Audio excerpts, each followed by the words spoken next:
On l'appelle la reine des eaux, déesse, esprit, tentatrice, guérisseuse. Elle donne fortune ou elle reprend tout. Elle protège ou elle vous perd. Dans des villages reculés comme dans les grandes villes, des hommes et des femmes affirment encore aujourd'hui. Elle m'est apparue. Elle a changé ma vie. Je lui appartiens. Son nom? Mami Wata. Mais ce que tu vas découvrir aujourd'hui, ce ne sont pas des histoires. Ce sont des rituels bien réels, des pactes, des bains, des possessions, des mariages avec l'invisible. C'est un monde qu'on ne montre jamais, un monde caché sous la surface. Et pour la première fois, tu vas y entrer. Alors avant qu'on commence, une question. Dans quel pays as-tu entendu parler de Mami Wata? Dis-le en commentaire et rejoins les voix de ceux qui savent. Abonne-toi maintenant, aime cette vidéo et surtout, ouvre bien les yeux. Parce qu'une fois qu'on l'a vu, on ne l'oublie jamais. Tu l'as compris, nous allons explorer un nouveau chapitre consacré à Mami Wata. C'est déjà la 4e vidéo que nous lui consacrons sur cette chaîne, et d'autres sujets autour de notre déesse préférée sont en préparation. Désormais, les contes africains ne seront plus publiés ici. Ils auront leur propre espace. Si tu es passionné par les contes africains, tu trouveras le lien vers notre nouvelle chaîne dédiée dans la description.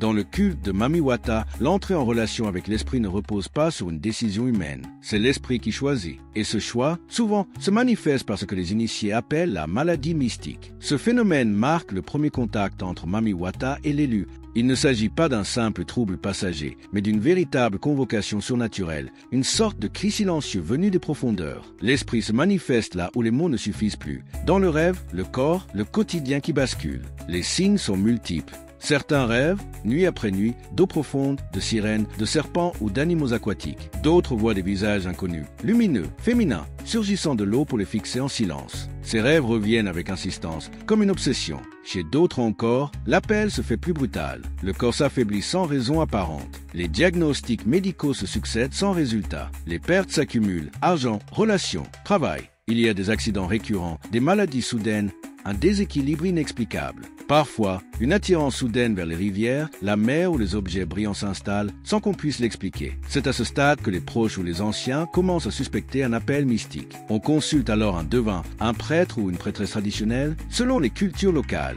Ces spécialistes utilisent divers outils rituels pour confirmer la source de la perturbation. Parmi eux, l'IFA, système divinatoire Yoruba, ou encore les Kori, coquillages utilisés pour lire les messages des esprits. Des bâtons rituels, poudre ou encens spéciaux sont parfois brûlés pour révéler la présence de l'entité et ouvrir le canal de communication. Les pratiques varient selon les régions. Au Bénin et au Togo, l'appel est souvent interprété à travers le prisme du Vodun à l'aide des prêtres Fa, de leurs tambours et de l'interprétation des signes sacrés. Au Cameroun ou au Nigeria, ce sont les Nganga ou les Babalawo, experts des mystères ancestraux, qui identifient l'appel de Mami Wata à travers des rituels codifiés et des objets consacrés. À ce stade, si l'appel est confirmé, il n'est plus question de fuir. L'individu est désormais engagé dans un processus plus profond, l'initiation. Car refuser l'appel, c'est provoquer la colère de l'esprit. Mais y répondre, c'est accepter un chemin de transformation, parfois douloureux, mais porteur d'un nouveau destin.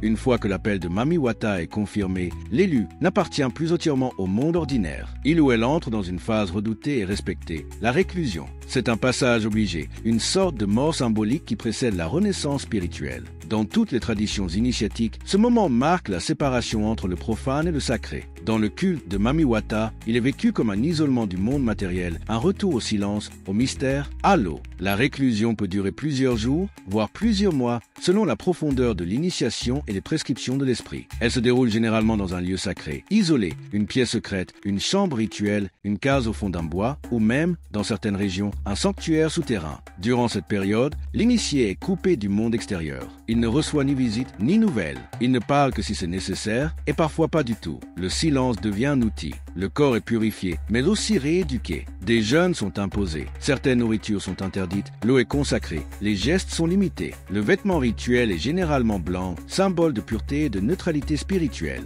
Le pagne blanc ou le lin naturel remplace les habits quotidiens. On applique parfois sur la peau des poudres rituelles, des parfums spécifiques, comme le Florida Water ou des savons noirs sacrés. Les cheveux peuvent être rasés, noués, tressés selon les prescriptions de l'esprit, car ils représentent la force vitale et la connexion directe avec le monde invisible. Durant cet isolement, l'initié apprend les chants sacrés de Mami Wata, les danses rituelles qui appellent l'esprit, les signes secrets, les gestes de protection, les noms interdits à prononcer hors des cercles sacrés et surtout les interdits personnels que l'esprit lui imposera à vie. Des rituels de nuit ponctuent cette retraite. Des prières, des bains à la lumière de la lune, des veilles silencieuses. L'eau devient l'élément central. On y verse des infusions d'herbes sacrées. On y plonge les objets d'initiation. On y lave les souvenirs de la vie passée. Au Nigeria, certaines traditions imposent la réclusion dans une pièce obscure, gardée par des prêtres, où l'initié est nourri à la main. Au Togo ou au Bénin, la réclusion peut être rythmée par des tambours vodounes joués chaque soir pour accompagner l'âme dans sa transition. Alors qu'au Cameroun, le sanctuaire peut être un espace communautaire dissimulé dans une forêt sacrée où plusieurs initiés vivent ensemble sous la direction d'une prêtresse expérimentée. Au fil des jours, l'initié se vide de son ancienne vie. Il ou elle devient un corps disponible,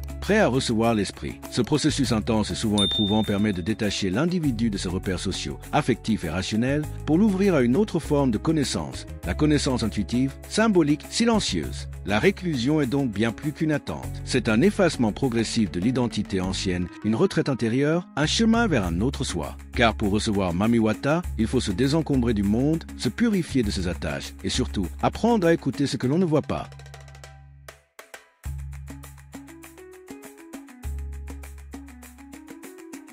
Dans la continuité du processus initiatique vient l'un des moments les plus symboliques et les plus puissants du culte de Mami Wata, le bain rituel. Ce n'est pas un geste d'hygiène ni un simple rite de passage. C'est un acte sacré, un baptême mystique, une dissolution de l'ancien pour faire place au nouveau.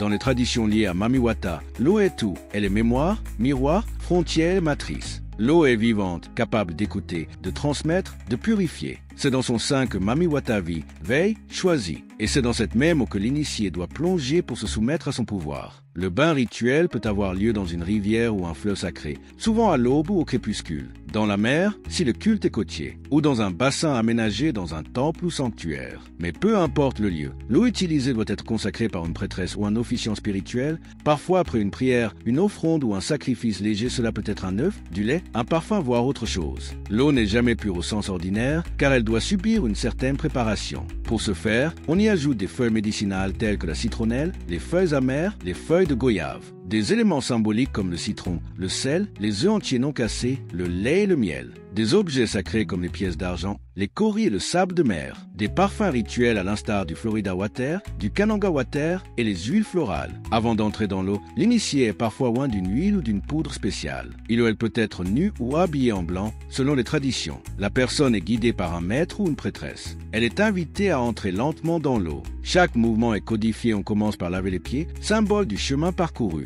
puis les mains pour purifier les actes, puis le visage pour effacer les masques anciens. Et enfin, l'ensemble du corps est immergé, parfois brièvement, parfois à plusieurs reprises. Parfois, le bain a lieu de nuit, à la lumière de la lune, pour favoriser la connexion directe avec les énergies invisibles. Des chants sacrés sont entonnés, des tambours résonnent au loin et des bougies flottent à la surface. Ce bain est une mort rituelle de l'ancien soi. L'eau emporte les peurs, les blocages, les douleurs passées. L'initié ressort neuf, disponible, dépouillé de ses anciens fardeaux. Certains rapportent avoir vu des visions pendant le bain. D'autres ont perdu connaissance brièvement. Pour certains, c'est un moment d'émotion extrême. Des larmes, des cris, parfois un rire incontrôlable. Au Togo et au Bénin, ce bain est souvent répété plusieurs fois, accompagné de prières fa et de tambours vodounes.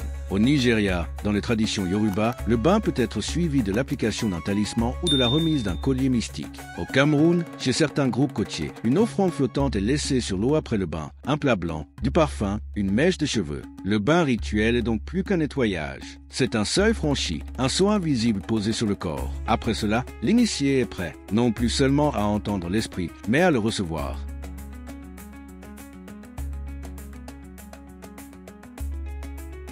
Chapitre 4. L'offrande de bienvenue. Le premier don, le premier pacte. Après l'appel, la réclusion et la purification par le bain, l'initié, arrive à un point décisif de son parcours, le moment de l'offrande. C'est un acte simple en apparence, mais d'une portée spirituelle immense. Offrir à Mami Wata, c'est reconnaître son autorité, manifester son obéissance et préparer le terrain mystique du pacte à venir. Dans toutes les cultures traditionnelles, donner précède recevoir. Dans le culte de Mami Wata, cette loi est d'autant plus forte que l'esprit est réputé exigeant, raffiné, attaché à la beauté, à l'élégance et au respect de ses attributs. L'offrande est un acte d'humilité et d'attachement. En déposant des objets choisis avec soin, l'initié dit « Je viens à toi, voici ce que j'ai, accepte-moi ». Mais attention, on ne donne pas n'importe quoi à Mami Wata. Chaque objet possède une signification, une vibration, une valeur rituelle. Ce ne sont pas de simples cadeaux, ce sont des codes d'accès.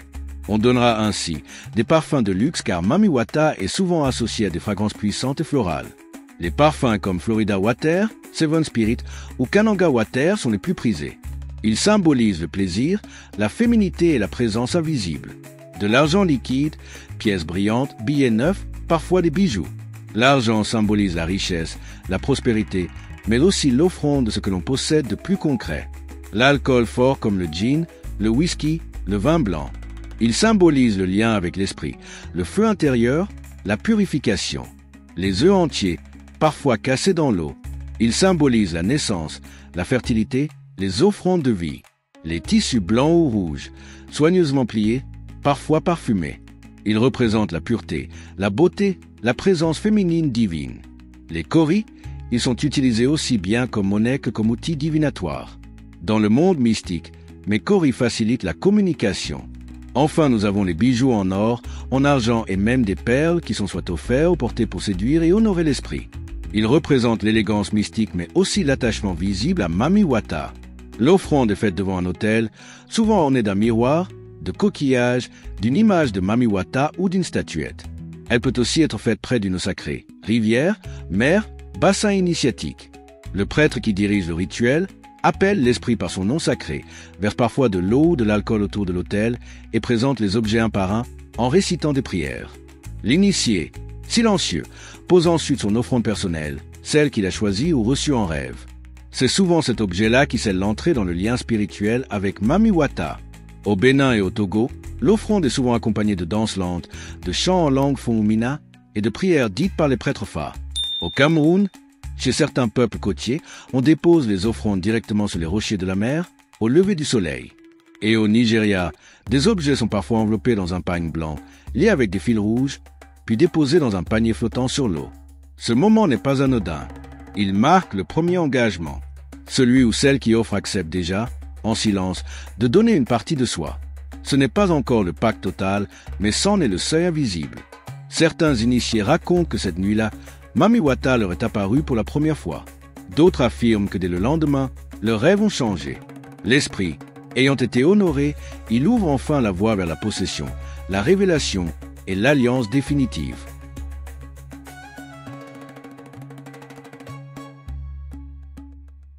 Chapitre 5. La possession rituelle. Quand l'esprit prend corps. Dans le culte de Mami Wata, la possession rituelle représente l'union mystique suprême entre la déesse et son ou sa disciple. C'est l'instant où l'invisible se fait chair. La voix qui s'élève n'est plus celle de l'initié, mais celle de l'esprit. Phénomène redouté et vénéré à la fois, cette expérience marque un point de non-retour sur le chemin spirituel. Toutes les étapes précédentes n'étaient qu'une préparation. La possession, elle, est l'aboutissement. Elle survient après l'offrande, au cœur d'une atmosphère saturée de chants, de battements de tambours, de parfums lourds et de prières répétées, conçue pour ouvrir le corps et le transformer en canal vivant. La scène se déroule dans un cercle sacré à l'intérieur d'un temple ou un lieu retiré dont le sol peut être jonché de feuilles, de sable ou d'eau bénite. Sous la houlette de prêtres ou de prêtresses, les tambours battent des rythmes d'appel, tandis que l'encens fabriqué à base de bois sacré, de résine et de plantes aromatiques envahit l'air. Les chants d'invocation, parfois récités dans une langue ancestrale, enveloppent l'assemblée. Peu à peu, l'initié se met à danser, les gestes se délient, la transe s'installe. Puis, soudain, le souffle change, le regard se fixe ou se voile, la voix se métamorphose, grave ou aiguë, comme venue d'ailleurs. À cet instant, tout le monde comprend que Mami Wata a pris place, l'initié est désormais traversé, habité. Pendant la possession, l'esprit se manifeste de multiples manières.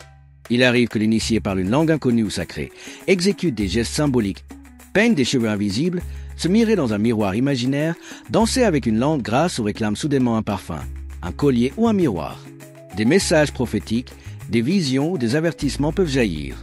Bien souvent, la personne possédée n'aura ensuite aucun souvenir clair de ce qui s'est passé, ou ne gardera qu'une impression floue, comme celle d'un rêve qu'on oublie au réveil.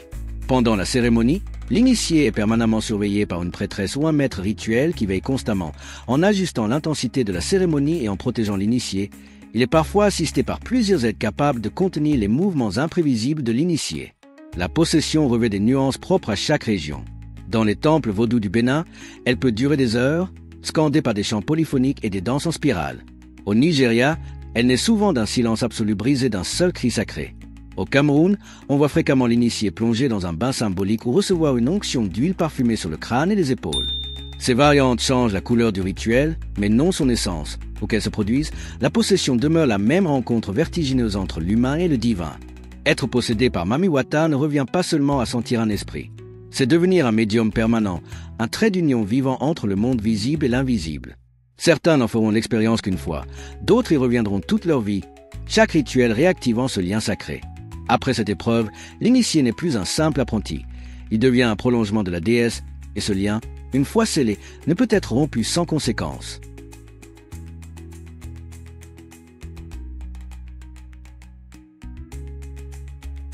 Chapitre 6, le pacte mystique, l'engagement invisible qui scelle le lien sacré. Après la possession, sommet de l'union où l'esprit a pris corps et parole, la relation entre Mami Wata et l'initié ne s'achève pas. Elle se transforme en un engagement durable et secret. On parle alors de pacte mystique. Rien n'est couché par écrit. Tout se transmet oralement, évoqué par des symboles que seuls les mondes spirituels déchiffrent. Ce pacte, valable pour la vie entière, énonce droits et devoirs et précise la place que l'initié occupe auprès de l'esprit. Sera-t-il un serviteur, un époux, un gardien, un dépositaire ou un simple messager? Car chaque appel est singulier. La cérémonie se déroule à huis clos, en présence de la prêtresse qui en fixe le cadre. L'initié proclame solennellement son engagement, dépose une offrande soigneusement scellée argent, bijoux, étoffes précieuses ou plus rarement du sang symbolique, puis reçoit un signe matériel, collier, anneau, talisman ou léger tracé de scarification. Une onction mystique ou une coupe partagée peut également sceller l'accord. Tandis que montent les prières et les chants, Mami Wata est invitée à habiter la vie de l'initié, à condition que les termes du pacte soient honorés. À partir de ce moment, des règles strictes entrent en vigueur. On les appelle selon les régions SF ou NDMBA. Elles varient d'une personne à l'autre car elles traduisent les exigences propres de l'esprit. Rompre un interdit entraîne presque toujours malédiction, perte ou maladie. Certains aliments deviennent tabou: crabe, poisson-chat, escargot, ou tout est préparé par des mains désignées. La sexualité obéit à un calendrier précis ou se limite à un cadre sacré. Le mensonge à l'égard d'une prêtresse, la divulgation de l'initiation à des profanes ou le refus d'un appel de l'esprit sont formellement proscrits. S'ajoutent des devoirs réguliers. Offrandes mensuelles, port de couleur sacrée blanc, rouge, or ou visite périodique d'une source consacrée. Le pacte se lit parfois à travers un collier d'initié mêlant perles rouges, blanches, noires et dorées, une scarification discrète au poignet, sur la poitrine ou derrière l'oreille, ou même un nom mystique révélé durant la possession et connu de la seule communauté initiée. Au Bénin comme au Togo, l'engagement prend les allures d'un mariage mystique, avec musique, danse et banquet. Au Nigeria, un oracle IFA le ratifie par un chant unique transmis à l'initié.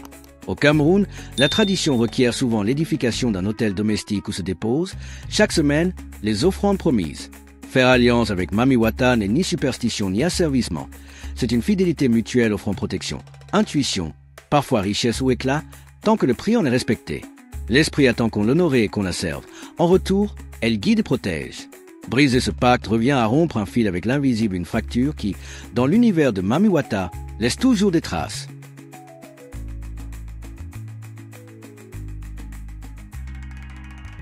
Chapitre 7, le mariage spirituel, l'union sacrée avec la reine des eaux. Après l'appel, la purification, la possession et le pacte, vient une étape que beaucoup redoutent ou envient sans toujours la comprendre. Le mariage spirituel avec Mami Wata. Cet ultime engagement, c'est un lien si profond qu'il dépasse les dimensions physiques et temporelles. Dans l'univers des cultes africains, il ne s'agit pas d'une simple métaphore. La déesse devient réellement l'épouse, l'époux, l'amante ou le gardien jaloux, tandis que l'initié reçoit le statut de possédé choisi, de lié, d'aimer. Mami Wata n'accorde l'honneur du mariage mystique qu'à celle et ceux qu'elle juge dignes. Elle s'unit à un initié particulièrement dévoué ou touché, protège une âme promise à un destin exceptionnel ou scelle un ancien pacte transmis par la lignée. En retour, l'initié bénéficie d'une protection accrue, d'une intuition aiguisée, d'un charme fascinant, parfois de richesses matérielles, mais c'est dont s'accompagne de sacrifices et de règles inflexibles. Le mariage spirituel se célèbre le plus souvent de nuit, sous la lune ou au bord d'une eau sacrée. Parfois, il a lieu dans une salle rituelle drapée de blanc, de rouge et d'or. L'initié, paré comme pour des noces pagnes immaculées ou robes nuptiales, bijoux étincelants, visage délicatement maquillé, reçoit un voile ou une coiffe avant d'être purifié par un bain symbolique. Lorsque s'ouvrent les rites, une prêtresse prononce des prières, présente les offrandes nuptiales miroirs, parfums, colliers, anneaux et partage un repas symbolique, parfois un gâteau ou une boisson douce. Les chants montent, les danses se font lentes, l'esprit est alors invoqué pour prendre son partenaire. Parfois, Une transe s'empare de l'initié et à travers lui, Mami Wata exprime satisfaction, attente ou avertissement. Être marié au à la reine des eaux exige une fidélité absolue. Toute liaison charnelle ou affective doit respecter des conditions spirituelles précises. Certains jours sont entièrement consacrés à l'esprit. Exemple, nous avons les jours de silence, d'abstinence ou d'offrande. L'autel ne doit jamais manquer de parfum, de collier, de lait, d'alcool ou de pièces d'argent. Il reste interdit de parler de ce mariage aux non-initiés sans l'autorisation, reçue en rêve ou confirmée par l'oracle. Les conséquences d'une infidélité sont lourdes. Malchance, maladie, stérilité, isolement, perte soudaine de beauté ou d'aura. À l'inverse, la loyauté ouvre des portes invisibles. Aura puissante, rêve prophétique, prospérité et bouclier spirituel contre les ennemis. Au Bénin, la célébration s'étire parfois sur 3 jours, rythmée par chants, dans ses dots déposées dans l'eau. Au Nigeria, l'union se scelle par un anneau d'argent ou d'or mystique porté en secret. Au Cameroun, la tradition exige la lecture d'un serment sacré suivi de 3 immersions dans la mer ou le fleuve. Le mariage spirituel transforme le regard, la posture, la vie tout entière. L'initié devient à la fois serviteur et partenaire d'un esprit ancien, redouté et adoré, et entre dans le cercle restreint des époux des eaux. Ce que l'on respecte, que l'on craint parfois, et qu'on reconnaît à l'éclat étrange de leur silence.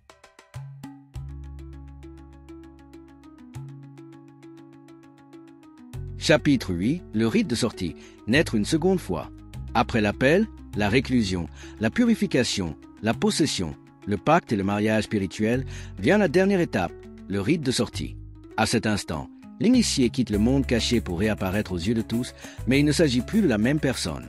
Marqué, éclairé et scellé par les eaux et par l'esprit, il ou elle renaît. C'est pourquoi on parle souvent de renaissance, c'est-à-dire la fin d'un cycle et le début d'une nouvelle vie mystique. Tout au long de l'initiation, l'initié était en gestation dans l'univers invisible, isolé, dépouillé, purifié, traversé par l'esprit. Le rite de sortie symbolise donc la réintégration dans la communauté, la reconnaissance officielle du nouveau statut d'initié et la bénédiction finale de Mami Wata. La préparation commence par un vêtement éclatant, le plus souvent blanc, parfois rouge et or selon le message reçu, des bijoux initiatiques, des parfums puissants et un ultime bain rituel ou une onction d'huile sacrée. Au moment de la sortie, l'initié quitte le sanctuaire, la case ou le temple sous les chants, les tambours et les cris de joie. Il avance pieds nus, lentement, entouré d'anciens initiés ou de prêtresses, puis se présente au public ou à un cercle restreint qui l'accueille comme l'un des siens. Un nouveau nom spirituel peut même être proclamé à haute voix.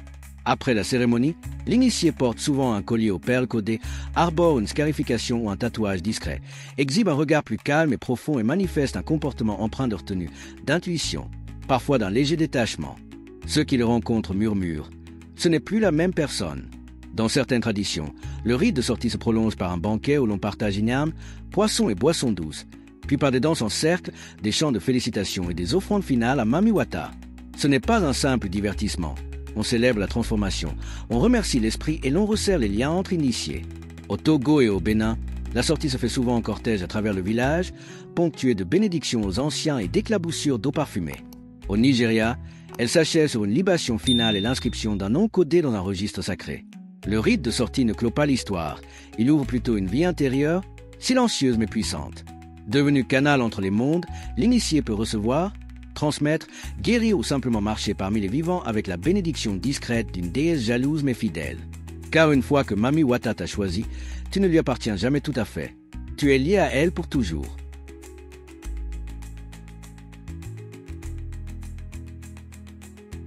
Conclusion avec appel à l'action. Pendant ce voyage, on a traversé bien plus que des rituels. On a pénétré un monde secret, tissé de silence, de parfums, de rêves et de foi. Un monde où l'eau ne lave pas seulement le corps, mais l'âme. Où chaque offrande, chaque geste, chaque chant ouvre une porte vers l'invisible. Ce que tu viens de découvrir, ce n'est pas une légende, c'est une réalité profonde, vivante, intime. Un chemin que beaucoup empruntent encore aujourd'hui, sans jamais en parler. Parce que le culte de Mami Wata n'est pas un spectacle. C'est un appel, et ceux qui y répondent ne reviennent jamais tout à fait les mêmes. Mami Wata n'est pas une sirène sortie d'un conte. Elle est une mémoire ancienne, une force qui fascine, qui inquiète, mais surtout qui transforme. Elle est là, toujours, dans les eaux qui dorment, dans les regards absents, dans les silences trop longs. Elle est là quand tout s'effondre ou quand tout commence. Mami Wata ne demande pas à être crue. Elle demande à être ressentie.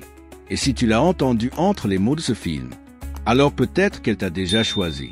Si ce voyage t'a touché, n'oublie pas de t'abonner à la chaîne, de laisser un like à cette vidéo et surtout, de nous dire en commentaire dans quel pays as-tu entendu parler de Mami Wata pour la première fois. Parce que chaque témoignage est une goutte. Et ensemble, nous faisons monter la marée.